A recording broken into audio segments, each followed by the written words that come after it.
ठरलं तर मग मालिकेच्या पुढील भागामध्ये जबरदस्त ट्विस्ट येणार आहे। मधुभाऊ आता बरे होणार आहेत आणि ते सगळं सत्य आता सायलीला सांगणार आहेत की सायलीच खरी तन्वी आहे आणि हे ऐकून सायलीला जबरदस्त धक्का येते बसणार आहे। तर चला सविस्तर व्हिडिओला सुरुवात करूया। सायली आता मधुभाऊंना भेटण्यासाठी हॉस्पिटलमध्ये गेलेली असते आणि तिला आता मधुभाऊंना खूप काही सांगायचं असतं, लहानपणीबद्दल तिला विचारायचं असतं। तिच्या मनामध्ये इतक्या दिवस जे जे काही चाललं होतं ते सगळं ती आता मधुभाऊंना सांगत असते।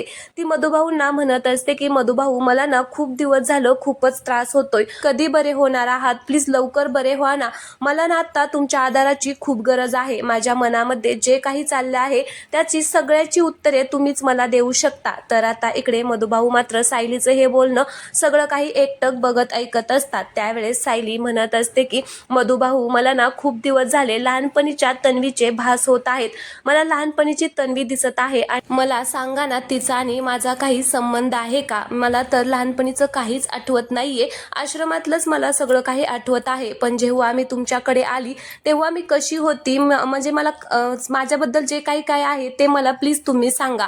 त्यावेळेस आता मधुभाऊ रिॲक्ट करतात, म्हणजे डोळ्याची उघडझाप करतात आणि हे पाहून सायलीला खूपच आनंद होतो।